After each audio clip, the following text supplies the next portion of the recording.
வீரத் தமிழரின் மரபில் உறக்கு முறையில் உருவாக்கப்படும் அம்மன் டிஆர்ஐ டிஎம்டி கல்வி ஓர் உறுதியின் அடையாளம். அண்மை செய்தி. அமைச்சர் செந்தில் பாலாஜிக்கு எதிரான போக்குவரத்து துறை மோசடி வழக்கின் கூடுதல் குற்றப்பத்திரிகையில் அரசு அதிகாரிகள், போக்குவரத்து ஊழியர்கள் என சுமார் 900 பேர் குற்றவாளிகளாக சேர்க்கப்பட்டிருப்பதாக தகவல் வெளியாகியிருக்கிறது. செந்தில் பாலாஜிக்கு எதிராக சென்னை மாவட்ட ஆட்சியர் அலுவலகத்தில் உள்ள எம்பி எம்எல்ஏக்கள் மீதான வழக்குகளை விசாரிக்கும் சிறப்பு நீதிமன்றத்தில் கடந்த செப்டம்பர் மாதம் கூடுதல் குற்றப்பத்திரிகை தாக்கல் செய்யப்பட்டிருந்தது. அதில் அரசு அதிகாரிகள், போக்குவரத்து ஊழியர்கள் என சுமார் 900 பேர் குற்றவாளிகளாக சேர்ந்திருப்பதாக தகவல் வெளியாகியுள்ளது. முன்னதாக 2011-15 காலகட்டத்தில் போக்குவரத்து துறை அமைச்சராக இருந்தபோது வேலை வாங்கி தருவதாக கூறி பலரிடம் பணம் பெற்று மோசடி செய்ததாக மத்திய குற்றப்பிரிவு காவல்துறையில் 2017ஆம் ஆண்டு வழக்கு பதிவும் செய்யப்பட்டிருந்தது.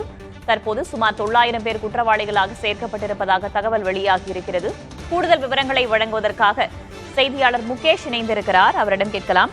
முகேஷ், ஏற்கனவே கடந்த செப்டம்பர் மாதம் கூடுதலாக குற்றப்பத்திரிகை தாக்கல் செய்யப்பட்டிருந்தது.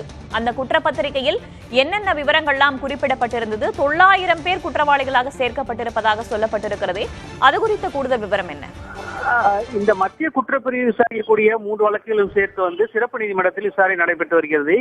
எம்பி எம்எல்ஏக்கள் மீதான வழக்குகளை விசாரிக்கும் நீதிமன்றத்தில் நீதிபதி ஜேவேல் இந்த வழக்குகளை விசாரித்து வருகிறார். 6 மாதத்தில் இந்த வழக்கின் விசாரணை முடிக்க வேண்டும் என்று உச்சநீதிமன்றம் அறிவுறுத்தி இருக்கிறது.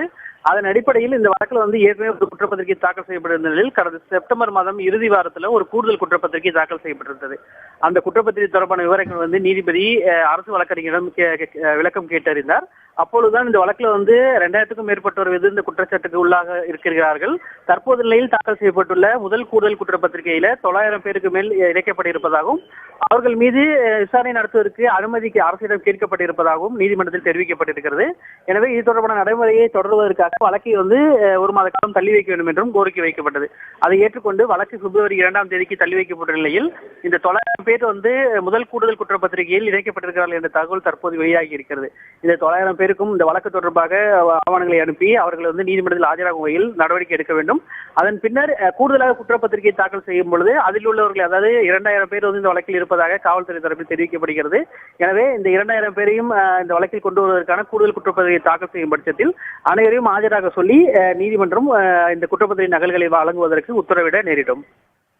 வழக்கை நடத்துவதற்கான அனுமதி தமிழக அரசு கிட்ட இருந்து இன்னும் கிடைக்கல அப்படின்ற ஒரு தகவலையும் சிறப்பு நீதிமன்றத்துல காவல்துறை தெரிவிச்சிருக்காங்க.